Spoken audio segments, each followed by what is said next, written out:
pudo haber dicho, se hizo de la nada. Dios todavía no había creado los ángeles, creado el universo, no había creado absolutamente nada. El pecado entra, se corrompe el ADN. Lo primero que Dios tenía en su mente, escuchemos esto.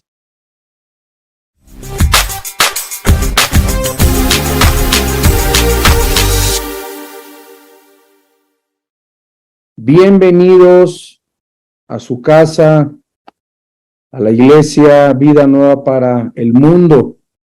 Nos da mucho gusto, estamos transmitiendo desde Querétaro y nos da tanto gusto que estén conectados en esta noche para aprender de las Sagradas Escrituras.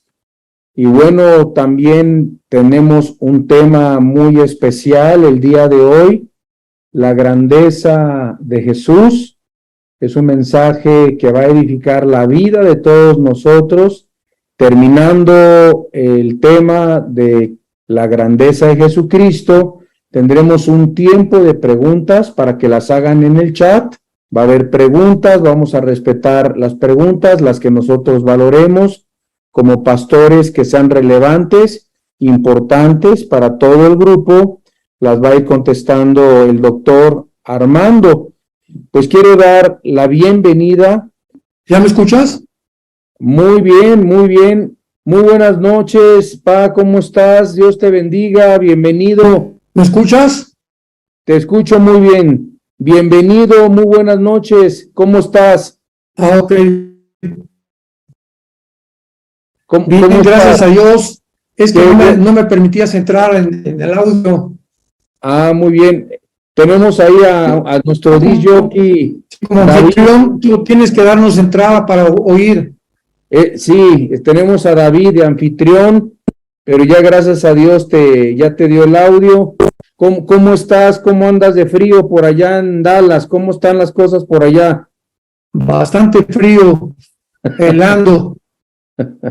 Tápate muy bien, ¿verdad? Que cuidarnos ahora con tantos cambios de clima y tan fríos, ¿verdad?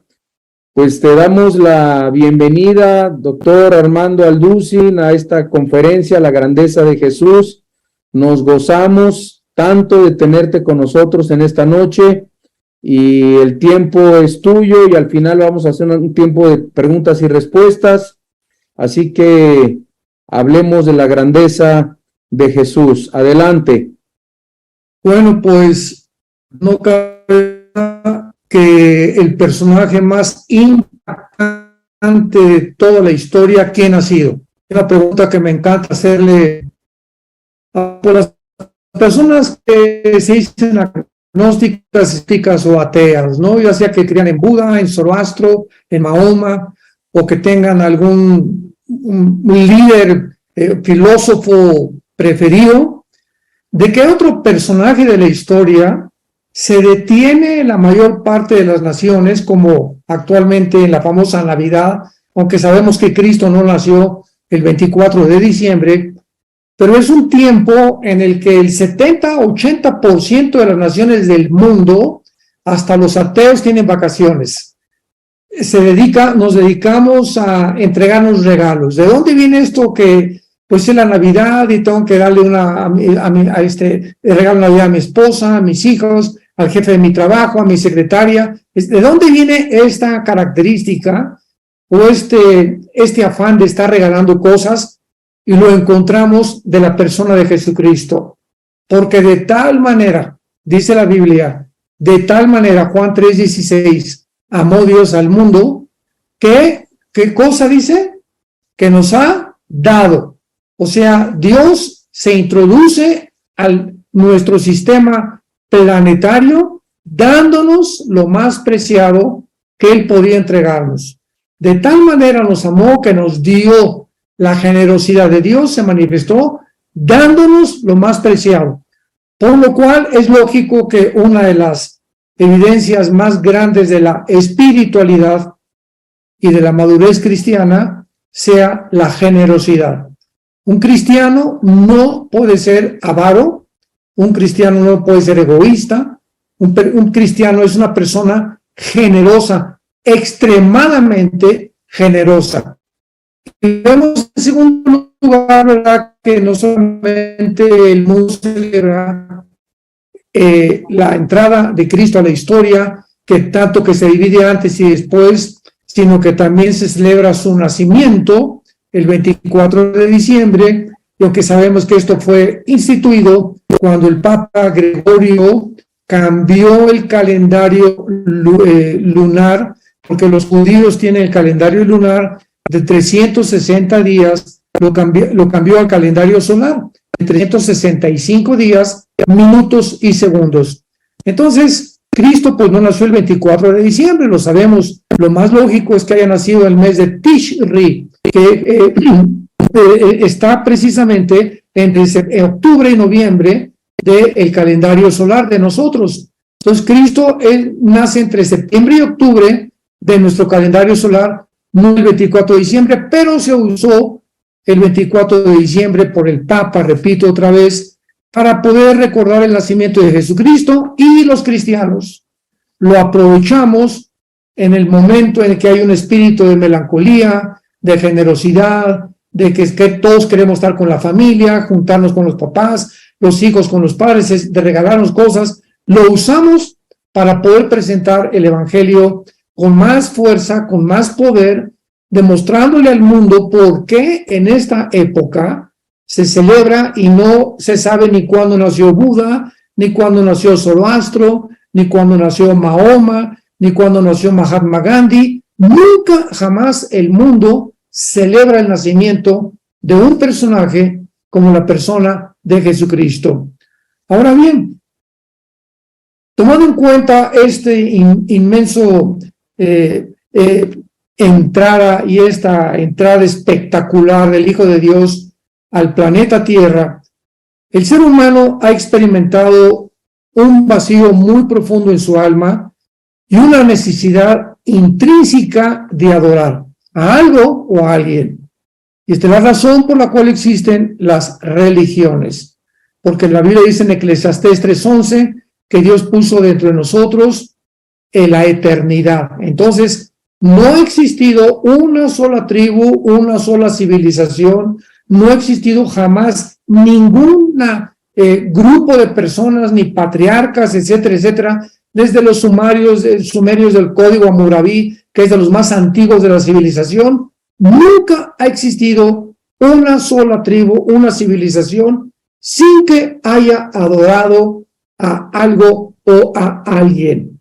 Y esta es precisamente la característica que Dios nos muestra en lo que somos diferentes de los animales.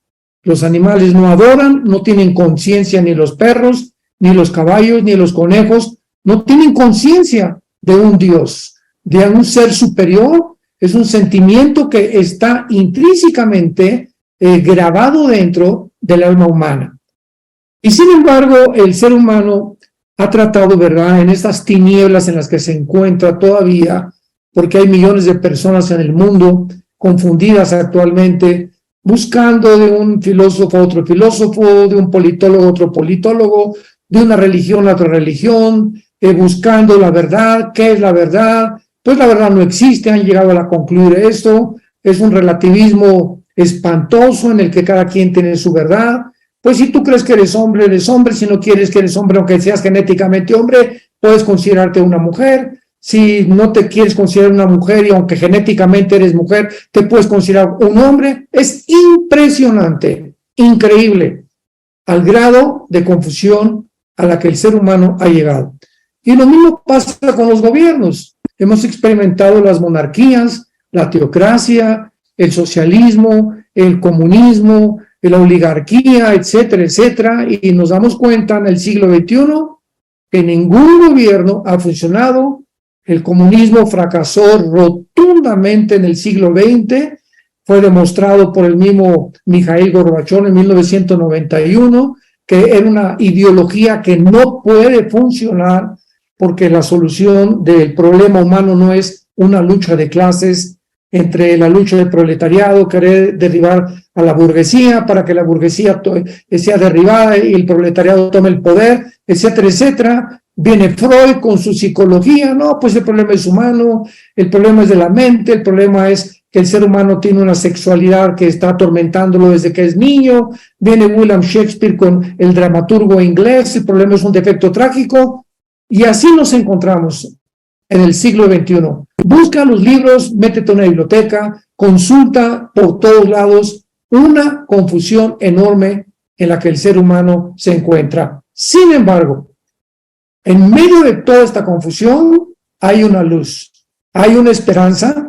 No venimos de los animales. La famosa teoría de la evolución ha sido hecha a pedazos por la primera y la segunda ley de la termodinámica. Apúntalo, por favor. Ha sido hecho pedazos la teoría de la evolución por las leyes de la genética. En 1954 se descubre el ADN. Ha sido hecho pedazos por la biología, porque los aminoácidos, que son los ladrillos de la vida, impiden e impedirán, y que nos oiga cualquier científico que esté ahorita atento, impedirán la evolución. La evolución es una imposibilidad porque jamás hasta ahorita se ha demostrado una mutación de una especie a otra especie. Jamás el chango se cruzará con la jirafa, ni el chivo con la liebre, ni el perro con la gata, ni el caballo con la mula, con la burra, porque va a salir una mula híbrida, etcétera, etcétera. Entonces, a pesar de todos estos descubrimientos y todas estas cosas de confusión religiosa, confusión política, confusión científica, hay una luz. Dichosos todos ustedes los que están atentos, los que aman la Biblia, los que han encontrado a Jesucristo, los que hemos sabido que Él es el camino, Él es la verdad, Él es la vida. Él es el único camino en el cual el ser humano puede caminar. Cualquier otro camino en el que tú te encuentres es un camino que conduce a la muerte. Jesucristo es la verdad. Y esto es muy interesante, porque hace algunos años tuve el privilegio de estar en la Facultad de Filosofía de la UNAM, de la Universidad Autónoma de México, allá por los 90s, y les pregunté a los estudiantes de filosofía y a los maestros de filosofía que se encontraban, eran como 550 alumnos con los maestros, y la pregunta que les hice es: ¿cuál es la verdad? ¿Qué es o quién me puede definir qué es la verdad? Es un filósofo, el amor de Dios. Pues uno dijo, la verdad absoluta no existe. Otro contestó, la verdad tiene que ser relativa, porque usted no puede tener una verdad y yo te puedo tener otra verdad. Entonces tú no puedes contradecirme que yo soy y me siento así porque esa es mi verdad.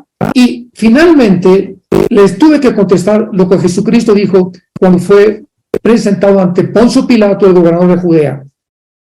Cristo le dijo a Pilato, el gobernador de Judea: yo para esto he venido al mundo. Y les leí ese versículo en el Evangelio de Juan. Para esto he venido al mundo, para dar testimonio de la verdad. Todo aquel que es de la verdad, oye mi voz. Y si ustedes creen que realmente Jesucristo es la verdad, no una verdad, la verdad, no una de tantas, sino ni tampoco viene a predicar la verdad. Él es la personificación de la verdad. Entonces, esto significa que la mejor definición que hay de la verdad es lo que no tiene cambio alguno. Lo que no cambia, esa es la verdad. Porque los científicos tienen verdades pasadas y descubren una verdad que oculta a la verdad que habían supuestamente creído que era. Como la astronomía. Voy a dar rápidamente dos ejemplos. Hace 10 años, con un libro de astronomía, me acuerdo yo en el espacio todavía en la secundaria, me dijeron que Plutón era un planeta. Pues resulta que hace algunos años, hace 2, 4, 5 años, descubrieron que Plutón no tiene las características ni requiere las condiciones para ser dentro de la astronomía un planeta. De plumazo borraron ya a Plutón como un planeta. Y así vemos nosotros cómo van encontrando supuestas verdades que creen ellos que son verdad y que más tarde descubren que otra verdad oculta aquello que creían que era verdad. Y vivimos un mundo de relativismo, exactamente. Por eso es importante que los cristianos sepamos que la verdad solamente puede ser Dios. Él es el único que es el mismo ayer, hoy y por los siglos. Cristo es la verdad, porque cambia. Y lo que Él ha dicho, ha permanecido, los cielos y la tierra pasarán, pero mis palabras nunca pasarán. Y cuando Cristo dice que Él es la vida, nos está mostrando la esencia de toda la investigación científica y filosófica de los seres humanos. Jesús es y dijo que Él era la vida. Él es la razón por la cual existen los hormigas, los conejos, los mamíferos, los peces, las aves, el orden del universo, el diseño del universo. Esa persona que hace 2000 años vino al mundo a morir y abrir sus brazos en una cruz, Él era la causa por la cual nosotros vivimos. Esto lo explica de una manera maravillosa el apóstol Juan en su primera carta. Lo que era desde el principio, dice primera de Juan, lo que hemos oído, lo que hemos visto con nuestros ojos, lo que hemos contemplado con nuestros ojos y palparon nuestras manos tocante al verbo de vida.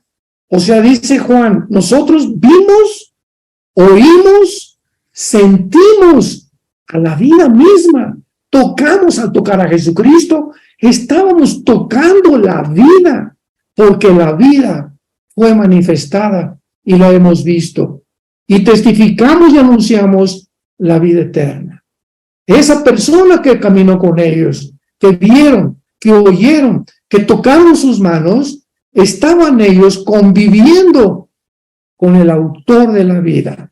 Y cuando muere Jesucristo en esa cruz y resucita a los 3 días, Él confirma con su resurrección que verdaderamente Él era el camino, la verdad y la vida.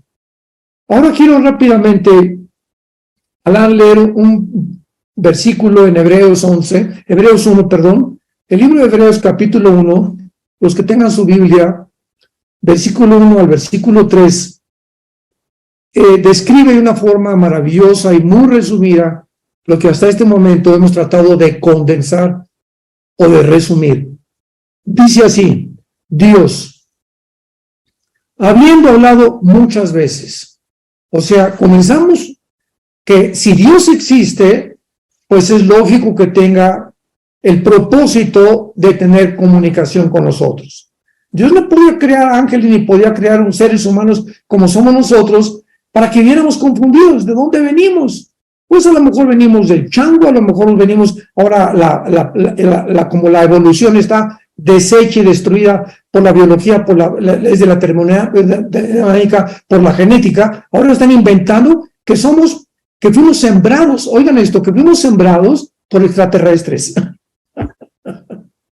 Que fuimos sembrados por extraterrestres y que la vida es extraterrestre y los alienígenas y los marcianos o los jupiterianos o quién sabe qué marihuanadas más van a poder seguir enseñando por carecer de esta información básica que nadie puede tener más que a través de las Sagradas Escrituras, que venimos de un sistema planetario y que lo sembramos aquí. Ahora, imagínense quién dijo esto. En 1954, 2 hombres norteamericanos les dieron los premios Nobel de Medicina, al doctor Crick y al doctor Watson. Les dieron el premio Nobel de Medicina porque descubrieron la molécula del ADN. 1954. El ácido desoxirribonucleico. El presidente Clinton dijo cuando vino este descubrimiento, hemos encontrado el libro de la vida. Muy bien.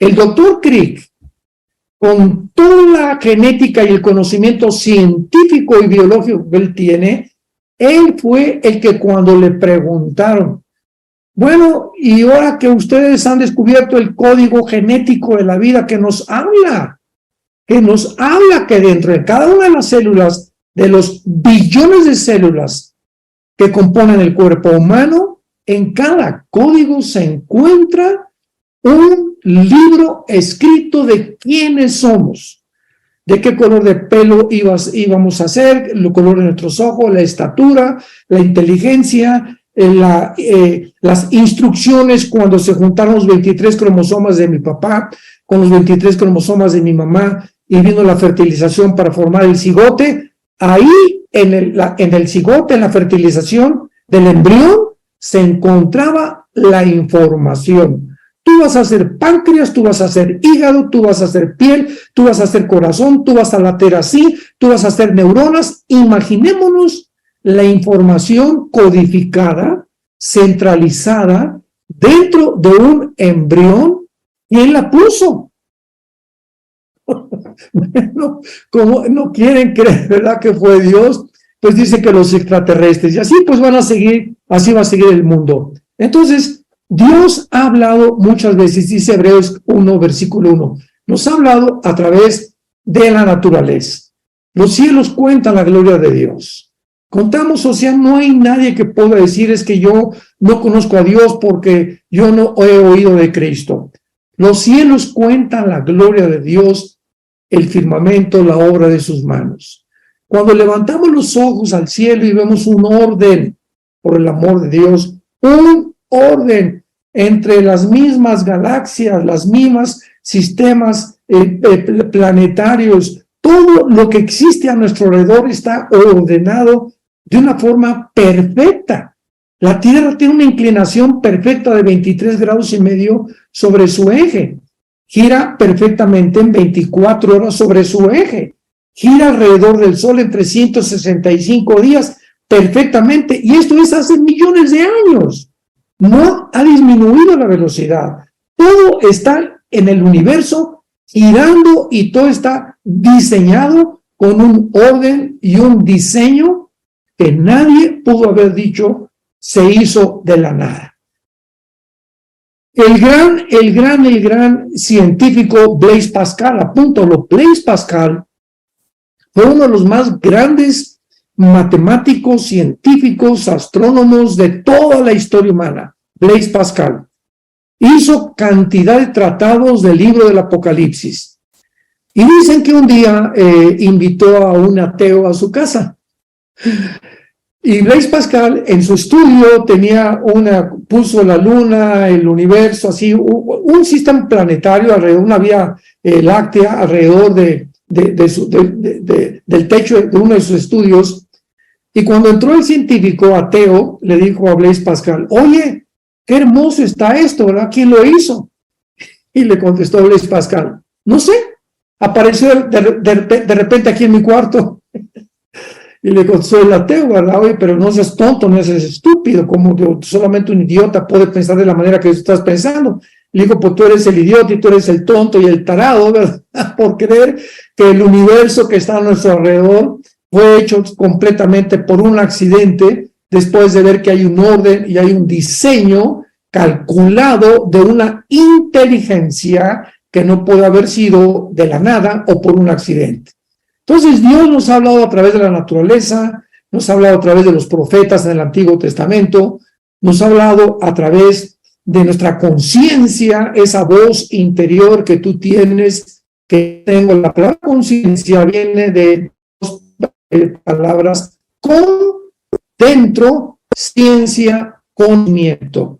Entonces, ¿qué es la conciencia? Es un conocimiento interno que Dios puso en los aztecas, en los chichimecas, en los olmecas, en los mayas, en los aucas, en todos los seres humanos tenemos una conciencia, una voz interna que nos dice, matar es mal, adulterar es mal, quitarle la esposa a otra persona es malo, quitarle los bienes o la propiedad de otra persona, eso se llama robo. Eso todas las civilizaciones y todos lo sabemos por esa voz que cuando hacemos algo malo nos llena de culpa, de amargura, no nos deja dormir porque tenemos esta conciencia que nos atormenta, y cuando un ser humano no encuentra en la cruz el refugio de su culpa, pues la busca en el alcohol, la busca en las drogas, la busca en la sexualidad, etcétera, etcétera, porque de alguna manera tenemos que ahogar esa voz que nos está diciendo que estamos mal. Y muchos humanos llegan, dice la Biblia, el apóstol Pedro, a utilizar la conciencia, a una carencia, ya podemos decir que son seres humanos deshumanizados, que ya no hacen caso de la voz interna que Dios nos puso y se convierten en peor que en animales. Así que esta voz interna nos habla también Dios a través de ello, que es como un juez, la conciencia, que nos juzga para bien o para mal. Y vemos también que dice la Biblia en Hebreos, pero en estos tiempos, habiendo hablado en otros tiempos de muchas formas, se aparecía a Abraham, se le apareció con Adán, caminaba Dios en el huerto del Edén con Adán y Eva, caminaba con ellos en forma física. Abraham, en el capítulo 18 del Génesis, se apareció en forma física a Abraham, con 2 ángeles. Se sentó Dios a comer con Abraham y con Sara, cabrito, no de Monterrey, no sé de dónde era, pero comieron, ¿verdad?, su borrego ahí. Y vemos que también a través de los profetas les habla por voz, se aparecía ante ellos, pero todo eso terminó bajo el Antiguo Testamento. Dice la Biblia en el versículo 2 de Hebreos 1, en los postreros días, que son los días que nos ha hablado por el Hijo. Dios ya dejó de apariciones, de sueños, etcétera, etcétera, y ahora Él baja al mundo en la persona de su Hijo Jesucristo. Y en la persona de su Hijo Jesucristo, lo que hablaba Jesús era Dios hablándolo. Las acciones de Jesucristo era Dios actuando. Las obras y los milagros de Jesucristo no era Él, no era Jesucristo. Él lo dijo, las obras que yo hago, Juan 14, no las hago yo. Los milagros no son míos, son de mi Padre que actúa a través de mí. Así que si alguien ahora quiere conocer a Dios, tiene primero que conocer a Jesucristo, porque Él dijo en Mateo 11, 26 y 27, nadie conoce a Dios más que yo, y aquel a quien yo se lo quiera revelar. Entonces, si una persona quiere conocer a Dios, no es a través de la meditación, ni del budismo, ni de viajes astrales, ni de tampoco comiendo peyotes, ¿verdad?, de María Sabina ahí en Oaxaca, o a través de experiencias subliminales o psicodélicas. Si alguien quiere conocer al único Dios verdadero, tiene primero que conocer a su Hijo, Jesucristo, porque es Jesucristo a quien Dios le agradó revelarse. Y una vez que tú recibes a Jesucristo, Él, en la persona del Espíritu Santo, te abre el entendimiento para que conozcas a su Padre. Así que no le des muchas vueltas al asunto. Nadie puede conocer a Dios, ni decir conocer a Dios, si antes no ha conocido a su Hijo Jesucristo, porque es Jesucristo el que ha revelado al Padre. En estos postreros días nos ha hablado por el Hijo, dice Hebreos 1:2, a quien constituyó heredero de todo y por quien hizo el universo. Imaginémonos esto, Dios todavía no había creado los ángeles, no había creado creado el universo, no había creado absolutamente nada. Lo primero que Dios tenía en su mente, escuchemos esto, antes de que Dios tomara ningún paso en la creación, era la cruz. La cruz estaba en la mente de Dios antes de su creación. Y todo lo que Él iba a crear, después cuando creó a los ángeles y a nosotros, etcétera, etcétera, se iba a centralizar en la cruz de Jesucristo. En la cruz de Jesucristo se encuentra todo el poder, toda la sabiduría, todo el odio por la maldad y la única forma de poder llegar a Dios en esa cruz. Y eso fue como Dios determinó enloquecer la sabiduría de los seres humanos. Porque en la cruz, ¿verdad?, estaban al pie los fariseos, expertos en la ley. Oye, ¿cómo puede este hombre decir que es el Hijo de Dios? Si en Deuteronomio la ley dice que maldito es el que es colgado en un madero. ¿Cómo puede atreverse a decir que es Dios cuando la misma Torá nos está diciendo que es maldito el que es colgado en un madero? Y por el otro lado estaban los griegos, los filósofos, los atenienses, que en aquel tiempo toda la filosofía de los epicúreos y los estoicos y el gran maestro Zenón, esto lo encontramos en Hechos capítulo 17, cuando Pablo va a Atenas y se encuentra con todo este grupo de griegos, diciendo, ¿cómo puede un Dios? Es lo que pensaban ellos. ¿Cómo puede un Dios matar a su hijo y entregarlo en manos de esto contradice completamente el sentido y la lógica más elemental? Así que tanto los judíos como los griegos fueron enloquecidos en su sabiduría. Y Dios lo hizo a propósito. Lo dice 1 Corintios capítulo 1, porque Dios escoge lo que es loco para nosotros, lo que para nosotros no tiene sentido común ni lógica, para Dios es sabiduría. Entonces lo loco de Dios y lo necio de Dios es mucho más sabio que nosotros, porque la palabra de la cruz es locura al que se pierde, pero poder de Dios al que se salva. Así que encontramos en la persona de Cristo que Él viene a corrernos todas las tinieblas y toda esa confusión que el ser humano ha tenido durante toda la historia humana, para que podamos comenzar a conocer a Dios. Y finalmente, aunque podemos extendernos muchísimo, dice Hebreos que no solamente Él es la causa de la existencia de todo lo que existe, sino que también es el resplandor de su gloria. En otras palabras, la Biblia dice que a Dios no lo ha visto nadie en su esencia natural, ¿verdad? Como Él es, en su poder, en su gloria, etcétera, etcétera. Entonces, Dios está aquí y Cristo era como un espejo de Dios.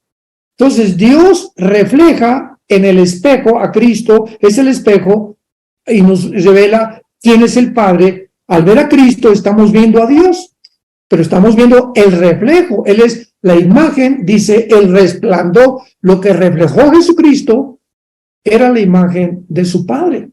Entonces, esto es maravilloso, ¿verdad? Porque así entendemos que cuando veían a Cristo, como me dijo una persona, oye, ustedes son cristianos, ¿verdad? Sí. ¿Y cómo pueden decir ustedes que han visto a Dios si Cristo, dicen que al ver a Cristo es Dios? Le dije, claro que Él era Dios, pero era el reflejo de la imagen que iluminaba realmente la verdadera esencia de su Padre. Ya cuando vayamos al cielo, veremos a Dios en todo su esplendor. Y finalmente, aquí hay algo que siempre me ha maravillado, en el versículo 3 de Hebreos, capítulo 1, que dice que además Cristo es la imagen de su sustancia y quien sustenta, escuchen esto es maravilloso, y quien sustenta o sostiene todas las cosas con la palabra de su poder. ¿Por qué es tan maravillosa esta revelación? Porque pregúntate, o pregúntale a tu hermano ateo, o a tu maestro ateo en la universidad, a cualquier persona, ¿quién mantiene la cohesión de la materia molecular? ¿Cómo es posible que en un átomo haya electrones, protones, neutrones girando a una velocidad vertiginosa, que es lo que hace que la materia no se deshaga? Entonces, hasta que se descubrió el microscopio electrónico, se descubrió, ¿verdad?, que toda la materia es atómica. O sea, ¿quién mantiene girando a esa velocidad? ¿Quién mantiene que la Tierra mantenga su velocidad constante en 24 horas sobre su eje? ¿Quién le hizo así? Es una pregunta que enloquece a los físicos, porque hay una ley física que dice que la velocidad de un objeto es proporcional a la fuerza que se le aplica. ¿Qué estoy diciendo? Que si tengo una canica y le hago así a la canica va a salir disparada, pero se tiene que detener, porque la fuerza que le apliqué no fue suficiente para que siga caminando. Se agarra un arco y dispara una flecha, sale la flecha, pero tiene que caer. ¿Por qué? Por la fuerza que le apliqué no hace que la flecha se mantenga girando alrededor de la Tierra. Disparas un balazo y sale la bala, pero la bala tiene que caer tarde o temprano. Entonces, ¿quién le hizo así a la Tierra? Esto es increíble, ¿verdad? ¿Quién le hizo así a la Tierra? O sea, ¿qué fuerza se encuentra para concretar esto, ¿qué fuerza se encuentra detrás del planeta Tierra que la mantenga girando a la misma velocidad sin detenerse y al mismo tiempo proyectándola alrededor del Sol en 365 días? Aquí está. Cristo es el que sostiene la materia, es el que sostiene el universo. El que celebramos ahora el 24 de diciembre, su nacimiento. El Mesías que abrió sus brazos en una cruz y que ahorita te dice, te amo. He dado mi vida por ti, yo soy el camino, yo soy la verdad, yo soy la vida. Cualquier otro camino en el que tú te encuentres, estás en un camino perdido que te va a llevar a tu autodestrucción. Cualquier otra verdad que tú abraces de cualquier filósofo, de Nietzsche, Platón, Sócrates, dime y mencióname el hombre que tú quieras, fueron hombres. Y ningún ser humano tiene las respuestas que van mucho más allá de nuestra capacidad para poder resolverlas. Este es el Cristo que está en nuestro corazón. Es el Jesús resucitado que viene algún día por nosotros, tal vez más pronto de lo que nos imaginamos. Y es el Jesús que nos ha dicho y nos ha prometido, voy a preparar lugar para vosotros, para que cuando yo regrese os tome a mí mismo y me los lleve conmigo a la casa de mi Padre, al cielo, a la ciudad de Dios, al mundo y al reino que Dios ha preparado para todos aquellos que han querido confiar y seguirme y entregarme su vida de una forma incondicional. Hola, me da muchísimo gusto poder invitarles a nuestro próximo viaje a Israel. Finalmente, después de los 2 años de pandemia que se canceló cada año, Dios nos da la puerta ahorita para que podamos ir a esta tierra maravillosa, siguiendo los pasos de Jesús, porque vamos a estar en Nazaret, en Tiberias, en el río Jordán. Los que quieran aprovecharse también para bautizarse ahí, pues lo pueden hacer.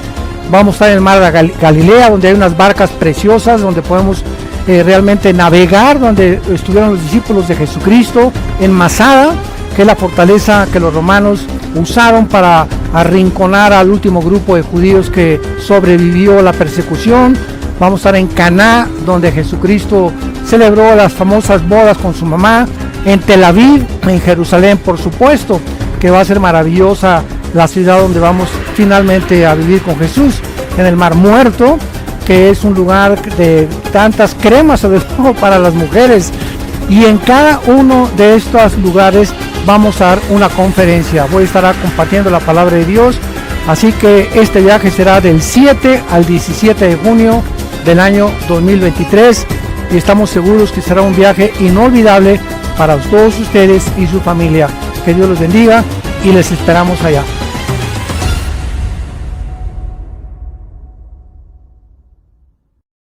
Precioso, la grandeza de nuestro Señor Jesucristo, quien como nuestro Señor, que es el camino, que es la verdad, que es la vida. Nadie puede llegar al Padre si no es a través de Jesucristo. Quien como nuestro Señor, ¿verdad? Y bueno, creo que podemos, antes de pasar a las preguntas que tienen aquí varias personas, hacer una oración. Si alguien en este momento quisiera depositar su confianza, su fe, abrir su corazón y creer en Jesús que murió por ti, que murió por tus pecados, sería un buen momento que en este instante se pudiera cerrar tus ojos, inclinar tu cabeza.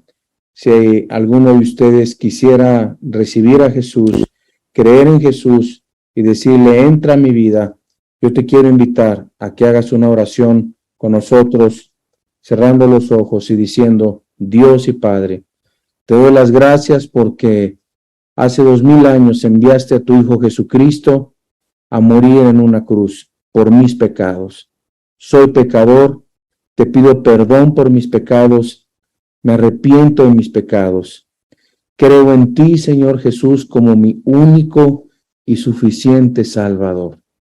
Creo que moriste por mí en una cruz, que eres el único que me puedes perdonar.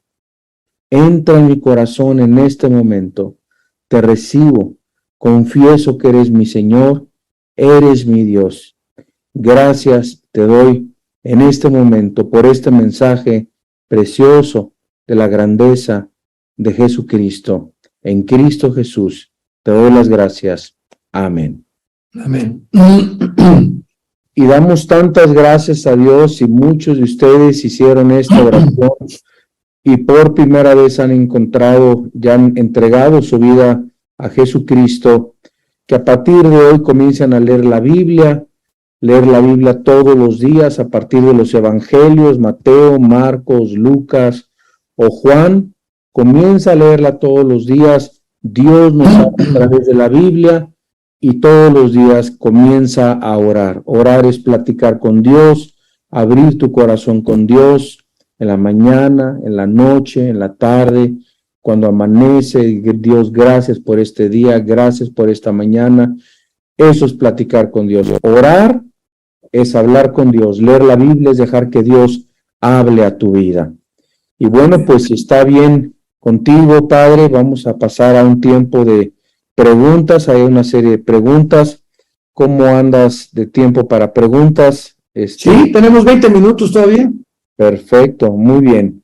Pues vamos a hay unas muy buenas preguntas. No nos quisiéramos saltar algunas que ya nos han hecho, pero aquí nos dicen las personas que cuando vayamos al cielo, cuando muramos, vayamos al cielo, si en el cielo nos vamos a dar cuenta de las cosas que están pasando en la tierra. Bueno, hay un versículo muy especial en el capítulo 6 del libro del Apocalipsis, en el cuarto sello precisamente, en el quinto sello, Apocalipsis capítulo 6, donde se describe a un grupo de almas debajo del altar, sabemos que hay un tabernáculo en el cielo, que es el verdadero tabernáculo, del cual Moisés copió. Dios le dio los planos a Moisés para que hiciera el tabernáculo exactamente como el tabernáculo que está arriba en el tercer cielo. Y se describe este grupo de almas platicando con Dios y haciéndole preguntas a Dios y diciéndole estas almas allá en el cielo: ¿cuándo, Señor, vengas nuestra sangre en los que moran en la tierra? O sea, supuestamente este grupo del cielo están conscientes. Esto es muy importante. Amados hermanos santos de Dios que nos escuchan, que nos ven, nunca después de la muerte vamos a perder la conciencia. No vamos a estar en un estado de éxtasis, ni como dicen una secta que se llama los testigos de Jehová, que estamos dormidos, porque la Biblia lo niega y por todos lados encontramos casos de muertos desde los patriarcas del Antiguo Testamento, que dicen: murió Abraham y fue reunido a su pueblo, murió Jacob y fue reunido a su pueblo. O sea, había un lugar. Cristo vino a corrernos el velo de lo que era el Sheol en el Antiguo Testamento, que cuando se tradujo del hebreo al griego, se puso la palabra Hades, con H, Hades, que Cristo dijo que era un lugar donde iban todos los muertos antes de la cruz, antes de su muerte, y estaba dividido entre el infierno y entre el paraíso o el seno de Abraham. Cuando Cristo muere, baja al Hades y se lleva a todos los que estaban en Efesios capítulo 4, que estaban en el lado del paraíso, y ahora desde Cristo en nuestros días, si los cristianos morimos, estamos inmediatamente ante la presencia de Dios, y los que no son cristianos siguen descendiendo al infierno todavía hasta el día de Apocalipsis 20, 11 al 15, el juicio del gran trono blanco. Entonces, supuestamente, después de la muerte, estamos conscientes, tanto los buenos como los malos, vamos a seguir manteniendo la conciencia de quiénes somos después de morir. Y parece que este grupo de almas que se encuentran en el quinto sello del capítulo 6 de Apocalipsis, versículo 9 al 11, están conscientes de lo que está pasando en el mundo. Así que nos damos cuenta que aunque no estaban vestidos con ropas blancas y se les dan unas vestiduras blancas, nos habla que no estaban resucitados, porque la resurrección viene hasta el día del arrebatamiento de la iglesia. Muy bien, hay dos preguntas que las puedes contestar muy rápido. Si se necesita bautizarse en agua para ser salvo o solamente creer en el Señor Jesús. No, de ninguna manera. La salvación es únicamente por la gracia, sin las obras de la ley.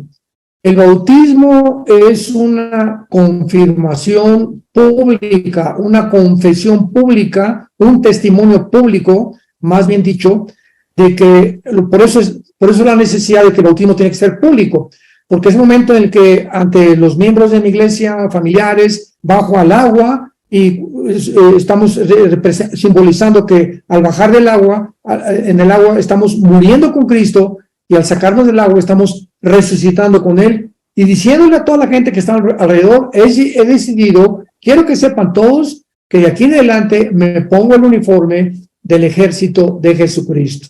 Por eso es tan importante, es un testimonio público, no podemos escondernos, no hay cristianos de la secreta ni de la KGB, tenemos que ser cristianos, ¿verdad?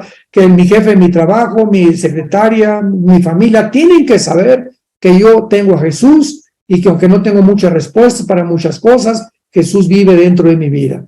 Entonces el bautismo no es, el ladrón junto a la cruz, sabemos que murió sin bautizarse y está en el cielo, así que es una necesidad de dar ese testimonio, pero no para la salvación. Así es. Preguntan también que qué lenguaje se va a hablar en el cielo. Español. No sabemos, ¿verdad? Posiblemente el idioma que hablaba Jesucristo era el arameo, que es una ramificación del hebreo, que cuando fueron los judíos llevados a Babilonia en el año 585 a.C., se mezcló mucho el maraveo con el griego, el arameo con el hebreo, y Jesús hablaba el mayor parte, cuando dijo, cuando gritó en la cruz, Dios mío, ¿por qué me has desamparado? Esa palabra, palabras en el arameo, no en el griego ni en el hebreo. Entonces, es posible que sea el hebreo el que hablemos en el cielo, es posible, es una especulación, pero es lo más seguro porque pues es el idioma con el que se escribe el Antiguo Testamento y el griego también, es el idioma donde partió la Biblia, donde se hizo la Biblia y donde nació la Biblia en Jerusalén. Pastor Estefano, ¿nos tengas alguna pregunta o David o sigo yo? Buenas noches, Armando, qué gusto saludarte y a todos también. Hay una pregunta que me llamó mucho la atención y es ¿cómo va a haber oportunidad de salvación en el milenio? Sabemos que en el milenio entran los santos del Antiguo Testamento, los mártires de la tribulación y la iglesia, pero va a haber reproducción aún en el milenio, van a haber hijos de los hijos porque todavía va a haber otra rebelión, ¿verdad? Porque después sigue otra rebelión hacia Jesucristo. ¿Habrá en ese tiempo del milenio todavía oportunidad de salvación para los que tengan hijos y descendencia? Claro. Ahora, es muy importante, muy buena pregunta, Estefano, y es muy importante ver lo que la Biblia dice para que no digan, bueno, pues a lo mejor si ahorita no me salvo y paso la tribulación y luego de la tribulación tampoco me salvé, me voy a salvar en el milenio. De ninguna manera. Tenemos que aclarar esto. Veamos, por ejemplo, lo que dice el capítulo 14 del Apocalipsis. Apocalipsis 14, versículo 9 en adelante. Apocalipsis 14, 9 en adelante. Y el tercer ángel lo siguió diciendo a gran voz: si alguno adora a la bestia y a su imagen, estamos hablando de las gentes que están viviendo durante la tribulación, y recibe la marca en su frente o en su mano, él también beberá del vino de la ira de Dios, que ha sido vaciado puro en el cáliz de su ira, y será atormentado con fuego y azufre delante de los santos ángeles y del Cordero. Y no tienen reposo de día y de noche los que adoran a la bestia y a su imagen, ni nadie que reciba la marca de su nombre. O sea, en la tribulación va a haber dos tipos de personas. O tú no recibes la marca porque eres cristiano y vas a morir como mártir, o algunos que van a ser escondidos en Petra, que van a ser muchos judíos, que cuando Cristo venga va a ir por ellos. Pero los que pasen al milenio, o sea, una tercera parte de la humanidad va a sobrevivir a la tercera guerra mundial, y entran al milenio, van a ser personas, ¿verdad?, descendientes de ellos, que van a nacer en el milenio, y ellos, los que nazcan en el milenio, no los que pasaron de la tribulación, sino los que nazcan, son los que van a tener la oportunidad de recibir a Cristo. Y muchos sabemos que no lo van a hacer, porque al final del milenio hay una gran rebelión, Apocalipsis 20, instigada por Satanás, que se llama la rebelión final de Satanás, donde serán echados al lago de fuego él y todos sus ángeles. Bien, les recordamos que las preguntas se están haciendo en el chat, no de levantar las manos. Discúlpenos, es en el chat. David, ¿tienes alguna pregunta? Sí, buenas noches, doctor Armando. Aquí están preguntando acerca de la unión hipostática. Se dice que Cristo era 100% Dios, ¿verdad? Pero en el 100% hombre a veces causa ruido porque dice que un ser humano en su naturaleza humana siempre tiene una concupiscencia y Cristo no tiene o no tenía concupiscencia. Entonces, ¿por qué se dice que es 100% humano o cómo entiendes tú esta teoría? Bueno, acordémonos de una cosa. La primera promesa que encontramos en la Biblia acerca del nacimiento del Mesías, del futuro Salvador, está en Génesis 3, versículo 15, que es dirigida precisamente a Satanás. Y leemos: de Satanás, el que herirá en el talón a Cristo, al Mesías, y de la semilla de la mujer, él te herirá en la cabeza. Entonces vemos nosotros que desde el tiempo de Adán, Caín mata a Abel, entonces pues ya no había semilla, porque ahora tenía que venir Set, que fue en Génesis 4 y Génesis 5, donde habla que sustituye a Abel. Y de Set viene toda la descendencia que vendría genéticamente el Mesías, y llegamos a Abraham. Isaac tiene a 2 hijos, a Esaú y a Jacob. No era Esaú, era Jacob el premiado. De las 12 tribus de Jacob, no era ninguna más que la tribu de Judá, y así venía la línea genética de donde vendría el Mesías, y llegó hasta la Virgen María. La Virgen María tenía que ser descendiente genética del rey David, porque vendría del rey David, de Salomón vendría la línea genética, etcétera, etcétera. Entonces, genéticamente tenía que ser hombre, Jesucristo, Hebreos 2, 14 y 15, por cuanto nosotros participamos de carne y sangre, él participó de lo mismo, para destruir por medio de la muerte que tenía el imperio de la muerte al diablo, y librar a todos los que estaban por la muerte a su vez a servidumbre. Entonces, vemos nosotros que cuando el pecado entra, se corrompe el ADN. Toda la historia de la Biblia es una conspiración satánica contra el ADN del ser humano, porque en el ADN se encuentra la imagen y la semejanza de Dios. De ahí el ataque en Génesis 6, en que los ángeles se mezclaron con mujeres, pervirtieron la genética humana, produciendo gigantes de 4 o 5 metros, híbridos, etcétera, etcétera. Luego viene la matanza cuando iban a nacer Moisés también por el faraón, la matanza de Herodes por todos los niños, porque genéticamente Satanás ha tratado de impedir que naciera el Mesías. Él no sabía por qué línea iba a nacer Jesucristo.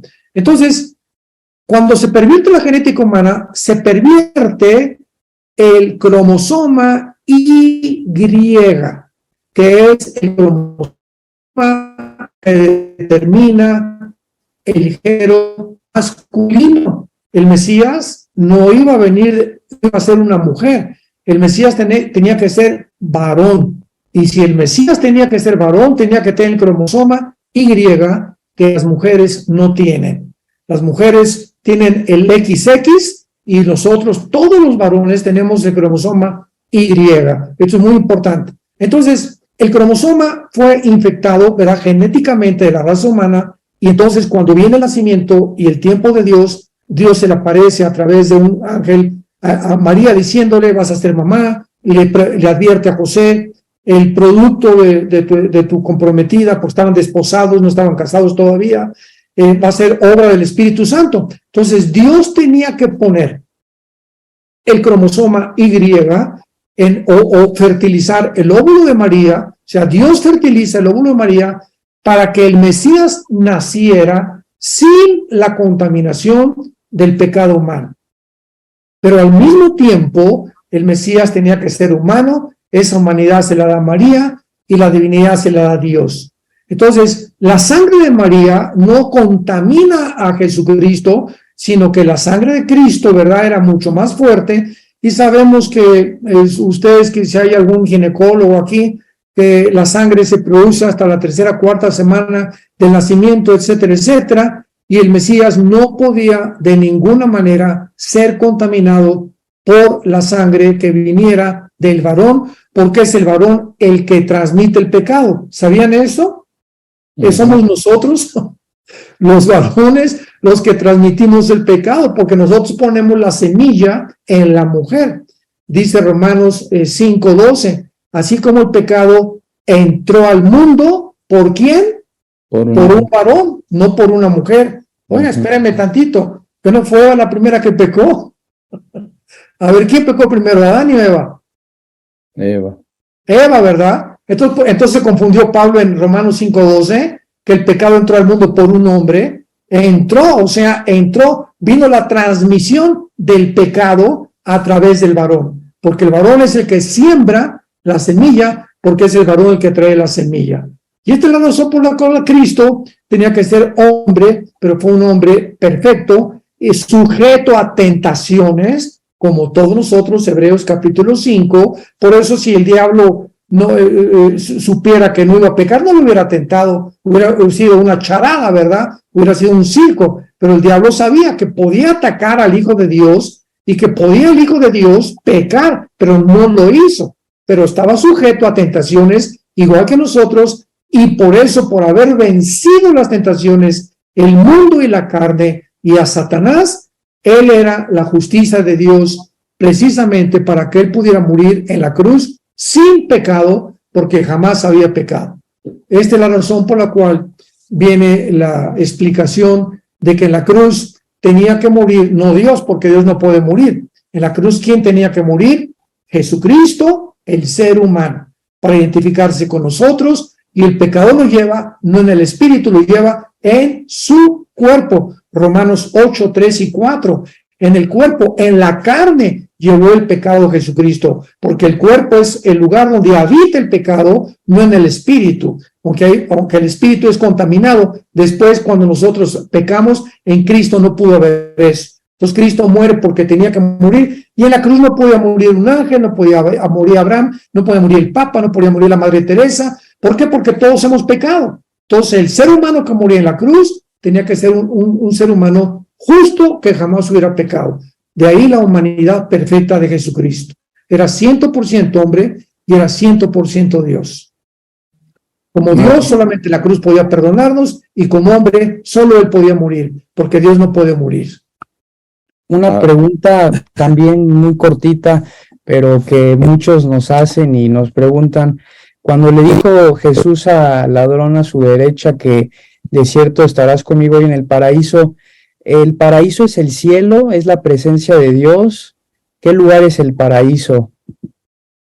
En ese momento el paraíso todavía se encontraba en el centro de la tierra. Acuérdate que en el Evangelio de Lucas, Cristo narra la historia que no, desgraciadamente, cuando dice que es una parábola, no hay nombres propios para comenzar. Y ahí en esta historia cuenta que de un hombre llamado Lázaro, y se menciona a Abraham, que se encontraba en el paraíso. Entonces, por eso le dijo el ladrón junto a la cruz, hoy estás en el paraíso, porque descendió en los 3 días que su cuerpo quedó en la tumba. Cristo en el espíritu, dice 1 Pedro 3, desciende al paraíso y se lleva a los que estaban ahí con él al cielo.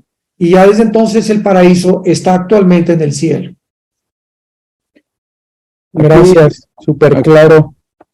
Aquí dice también que si también la Israel es la novia de Cristo, igual que la iglesia.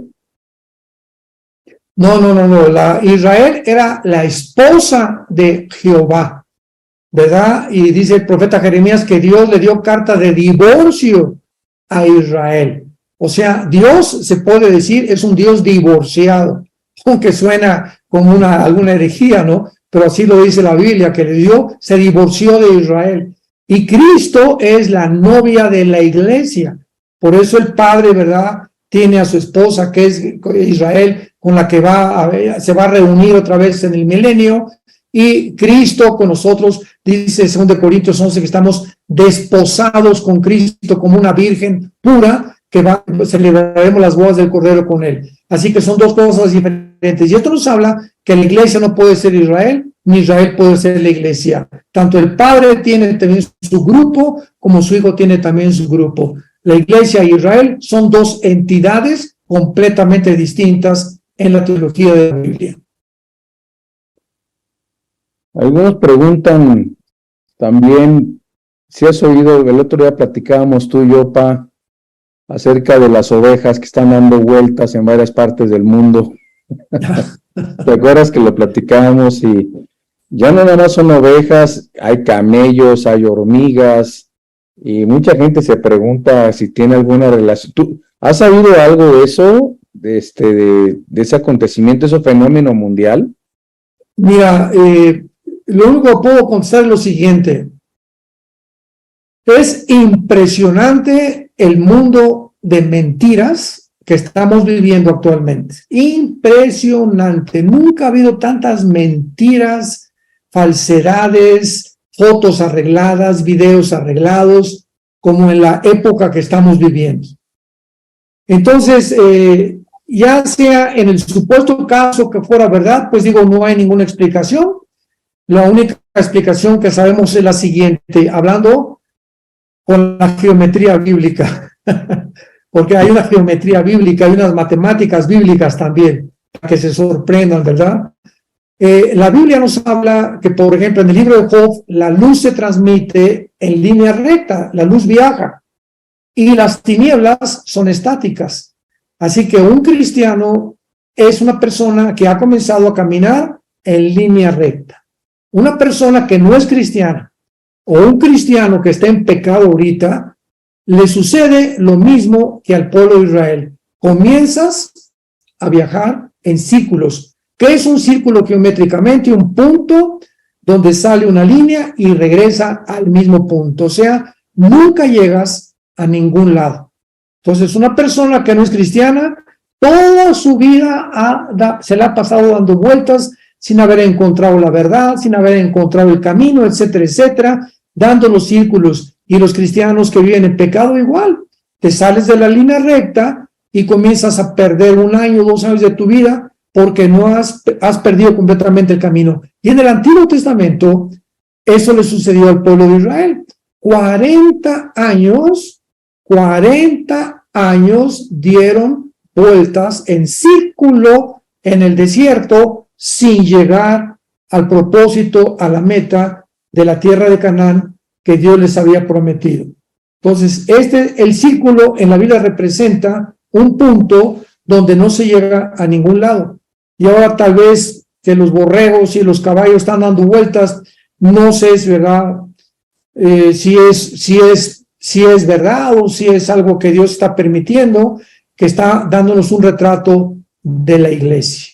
Porque la iglesia actualmente en el mundo se encuentra en una posición muy, pero muy lastimera, ¿verdad? Muy triste, porque los cristianos de hoy, la mayoría se dicen cristianos y no lo son, no ganan las almas, no hablan de Jesucristo, no dan testimonio de la verdad, no tienen convicciones profundas, van llevados por vientos de doctrina de un lugar a otro, y escuchan esto y escuchan aquello, etcétera, etcétera. ¿Por qué? Porque nunca han hecho firme su propósito y sus convicciones en Dios. Entonces, no sé, podía simbolizar eso, o podía simbolizar también, ¿verdad?, que realmente es algo que alguien está inventando y se lo inventó. Solamente nosotros podemos realmente entender. Si hay algún significado, podríamos darle ese simbolismo. Pues muchísimas gracias, Pa. También hay una pregunta muy profunda que te hacen, la última. ¿A quién le vas, a Francia o a Argentina? ¡Argentina! Buena pregunta. Que se quede aquí en América el título. ¿Verdad? Así Hablando, es. hablando de Qatar, porque una pregunta dicen que por qué los musulmanes adoran a Alá, que quién es Alá, ¿verdad? Sí, y acordémonos, ¿verdad? Que Alá no es Jehová, porque Así. hay una corriente también que se está infiltrando el cristianismo, que el Dios Alá es lo mismo que Jehová, nada más que para ellos es Alá y para nosotros es Jehová. Discúlpame, pero el Dios del Corán, si tú lees el Corán en los suras, en lugar de versículos son suras, dice claramente: destruyamos a los infieles, matemos a los cristianos. Así que el Corán es un libro que tiene la segunda parte de violencia. Mahoma escribió la primera parte de paz cuando comenzaban a conocer el Islam, pero finalmente comienza despotricando en contra de todos aquellos que no sean realmente musulmanes. Por eso, para ser musulmán es a fuerza: o te haces musulmán o te mueres, o te damos cuello, ¿verdad? Sí. Y el cristianismo es todo lo contrario, ¿verdad? Para que todo aquel que cree no se pierda, mas tenga vida eterna. Entonces, ese Dios Alá, que ahí lo pusieron Alá, no puede ser el Dios Jehová, porque el Dios Jehová escribió la Biblia, y el Dios Alá, que supuestamente, ¿verdad?, es un Dios, pero que es un principado satánico, el que inspiró el Corán, no puede contradecir lo que dice las Sagradas Escrituras. Que Dios los bendiga. Muchas gracias, Alan, por este tiempo. Me encanta estar con ustedes, con todos ustedes que aman la palabra de Dios, que siguen a Jesucristo con todo su corazón, y es el tiempo ya de despertarnos. Les digo con todo mi corazón: despiértense, familia, ya echemos mano de la vida eterna, peleemos la buena batalla, corramos con paciencia esta carrera, porque el tiempo está más cerca de nosotros que nos imaginamos. Que tengan mucha paz, que Dios los bendiga, feliz Navidad y un feliz año nuevo, y ojalá que nos podamos ver el año que entra. Telegram es una aplicación segura para poder comunicar sin censura noticias e información de gran importancia en estos tiempos de tanto engaño y fake news. Únete al canal de Telegram del pastor Alan Alducin, donde encontrarás noticias proféticas al día y las más recientes novedades de Israel, Medio Oriente y más. Esto en el canal de Telegram. Búscanos como Alan Alducin. Únete y activa las notificaciones para ser el primero en enterarte de lo que sucede en el panorama profético.